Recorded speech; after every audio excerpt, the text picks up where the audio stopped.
একজন বন্ধু লিখেছেন যে আমার পোস্ট হয়তো তার ভালো লাগে। সেই হিসাবে সে উত্তরটা চেয়েছে যে একজন তিনি যখন বা তিনি অন্য কারোর কথা বলে হয়তো লিখেছেন। এটা কার প্রবলেম জানি না, উনার না উনার পরিচিত কারোর। যে একজন পুরুষ যখন ৩-৪ দিন পর, পর বাড়িতে আসেন, উম তা তার স্ত্রীর সমস্ত দাবি-দাওয়া তিনি পূরণ করেন এবং তার উম উম তার স্ত্রীর সমস্ত কিছু প্রবলেম সলভ করার চেষ্টা করেন, তার আবদার সলভ করার চেষ্টা করেন, সমস্ত কিছু। কিন্তু তিনি ৩-৪ মাস পর, পর আসেন এবং তিনি বুঝতে পেরেছেন তার স্ত্রী পরকীয়ায় লিপ্ত। আগে খতিয়ে দেখুন যে আপনার স্ত্রী সত্যি পরকীয়ায় যুক্ত কিনা, যে যার জন্য আপনার সাথে সে খারাপ ব্যবহার করছে, এটাও উল্লেখ করেছেন। তো আমি যদি বলি, আমি কিন্তু সেই পোস্টে ১ম এই বলে দিয়েছি, সব ভালো কিন্তু এক জায়গায় থাকতে পারে না। সমস্ত ভালো, আমি ভালো, আমার অপোজিট পার্টনার ভালো। সে একভাবে ভালো, আমি একভাবে ভালো। আমি যে ভালোটা আশা করি, সেই ভালোটা হয়তো তার কাছ থেকে পাই না। কিন্তু সে মানুষ হিসাবে ভালো। তাহলে কি আমার সাথে, আমি আমাকে দিয়ে বোঝাচ্ছি, আমার মেন্টালিটির সাথে কি তার মেন্টালিটি ম্যাচ করছে? বা করবে? বা কয়দিন সেটা আন্ডারস্ট্যান্ডিং করে থাকা যাবে? থাকা তো যাবে না। পরকীয়ায় যদি যুক্ত হয়ে যদি আপনার স্ত্রী আপনার বাড়িতেই থাকে, আপনি করে আবার বলছি, আপনার প্রবলেমটা যখন আপনি লিখেছেন, যদি বাড়িতেই থাকে, তাহলে তাকে তার ওই বাড়িতে থাকা অন্তত উচিত না। একটু হলেও মানুষের মান-সম্মান থাকা উচিত যে আপনার এবং আপনার স্ত্রীর, দুজনের। আপনি যদি বুঝতে পারেন সত্যিই আপনার স্ত্রী পরকীয়ায় যুক্ত, তাকে মুক্ত করে দিন। তাকে চলে যেতে দিন। আগে তাকে রিকোয়েস্ট করুন তিনি যেন চলে যান। সেটাই সবচেয়ে ভালো। আপনার যদি অপমান বোধ থেকে থাকে, আমি বলছি না যে তিনিও খারাপ বা আপনিও খারাপ। হয়তো তিনিও ভালো একভাবে আর আপনিও ভালো আরেকভাবে। বা কারো স্বভাবগত দোষ থাকে যে ঘর সংসারের মধ্যে থেকেও অন্যের সাথে পরকীয়া করবে। সেটা ছেলে হোক, মেয়ে হোক, যাই হোক। কেউ ভালো নয় আজকাল, কেউ আবার খারাপ তাও বলব না। মানুষ কোন ক্ষেত্রে কোন হিসাবে পরকীয়া করছে সেটা আগে বুঝতে হবে। নিশ্চয়ই আপনার থেকে পাওয়া জিনিসগুলো তার স্যাটিসফাইড নয় সে, বা আপনাকে সে যেভাবে পেতে চায় সেইভাবে আপনি নন হয়তো। আমি যে সবার জন্য ভালো তা নই কিন্তু। আমি আমাকে দিয়ে আবার বোঝাচ্ছি। হয়তো দূর থেকে বলেন যারা, তারা হয়তো ভাবেন আপনার জন্য আমি ঠিক। কিন্তু হয়তো আপনার জন্যও আমি ঠিক না। আমি এটা আমাকে দিয়ে বোঝাচ্ছি, কিছু মনে করবেন না। আমি আমার মতন করে ভালো, সে আরেকজনের মতন করে ভালো। দুজনে ভালো হলেই যে একসাথে থাকতে পারবেন সেটা কিন্তু না। আর পরকীয়ার ব্যাপারটা, অনেকে তো ট্যাগ মার্ক বসিয়ে দেয়। যদি খারাপ ব্যবহার পায় কোনো পুরুষ বা কোনো মেয়ে, বিশেষ করে আজকাল দেখছি পুরুষরা যদি কোনো মেয়েদের কাছ থেকে খারাপ ব্যবহার পায়, খুব তাড়াতাড়ি পুরুষরা ট্যাগ মার্ক বসিয়ে দেয়, সে পরকীয়ায় আসক্ত। রাগ কিন্তু করবেন না। আগেই বলছি, মনে কিছু করবেন না। যদি পরকীয়ায় সে আসক্ত হয়, যদি বুঝতে পারেন, তাহলে তাকে মুক্ত করে দিন।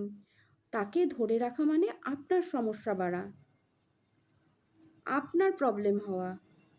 আপনি আপনার প্রবলেম সলভ করে দিন, তাহলেই হয়ে গেল।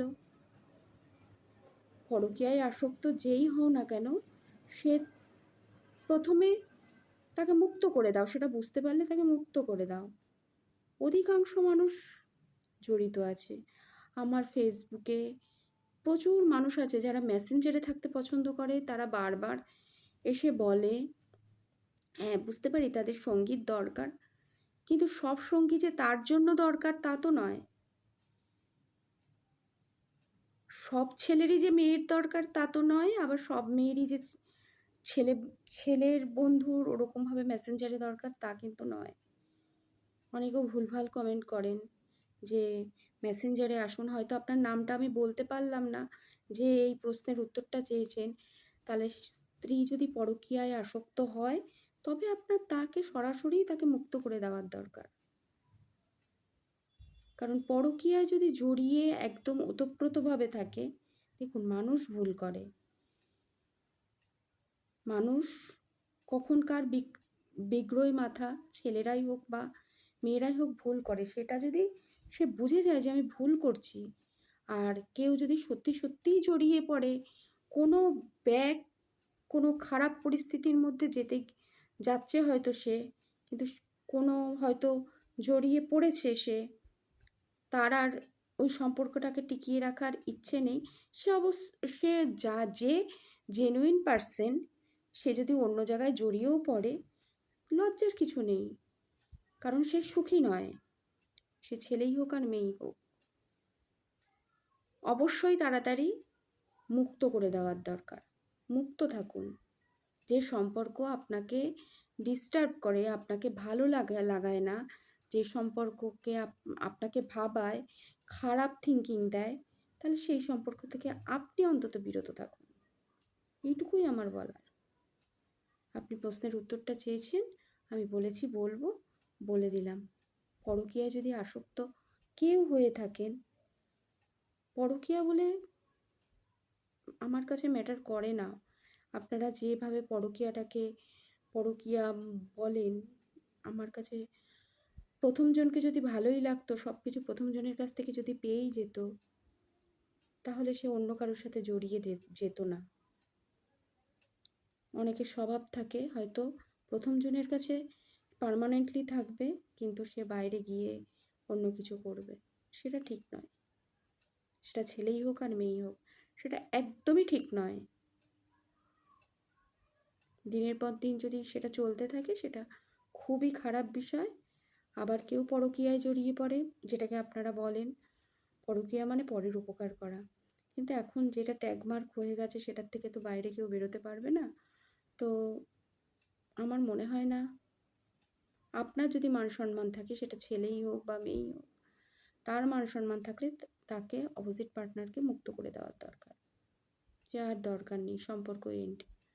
কারণ এটা এমনই একটা সম্পর্ক যে হাজব্যান্ড ওয়াইফ, প্রেমিক প্রেমিকা যাই বলো, এটা এমন একটা মানে হেলদি সম্পর্ক, সেটার মধ্যে যদি একবার ক্র্যাক চলে আসে, আমার মনে হয় না সেই সম্পর্কটা ঘুরিয়ে ঠিক করা উচিত বলেই মনে হয় না আমার। কারণ তুমি আমার কাছ থেকে যে জিনিসটা পাওনি, তার জন্য তুমি অন্য জায়গায় গেছো। সব কিছু শরীর দিয়ে বিচার করবেন না। মানুষের অনেক রকমের খামতি থাকে, যে খামতিটার জন্য সে অন্য জায়গায় যেতে বাধ্য হয়। শান্তি খোঁজে মানুষ, সুখ খোঁজে মানুষ। আপনিও খুঁজছেন, সেও খুঁজছে, আমিও খুঁজছি। যেরকম আমিও মানে হ্যাঁ, প্রত্যেকেই খোঁজে। যতদিন জীবন বাঁচে, বলবো না খোঁজা শেষ হয় মানুষের। খুঁজতেই চলে। তবে কোথায় কার কখন কি গিয়ে থামা উচিত, সেটা অনেকেই বোঝে না। তাই বলবো সবসময়, সম্পর্ককে কখনো কাদা ছোড়াছুড়ি করবে না। একদিনের জন্য যদি ভালো হয়ে থাকে, সম্পর্ক যদি স্মুথ থাকে, সেই দিনের কথা মাথায় রেখে সম্পর্ক পরে গড়মিল হতেই পারে। পরকীয়ায় আসক্ত মানুষ হতেই পারে। আপনার কাছ থেকে পাচ্ছে না, তাই অন্যের কাছ থেকে পাচ্ছে, তাই সে অন্যের কাছে গেছে। এটা স্বাভাবিকভাবে মেনে নিতে শিখতে হয়। এটা ইগোর মধ্যে রাখতে নেই। তাকে ছেড়ে দিন, তাকে মুক্ত করে দিন। এটাই হলো ব্যাপার। হয়তো বোঝাতে পারলাম। বুঝতে পারলে অবশ্যই কমেন্ট করে জানাবেন, যার উদ্দেশ্যে আমি বললাম। এবং তার সাথে সাথে প্রত্যেকে কমেন্ট করে জানাবেন।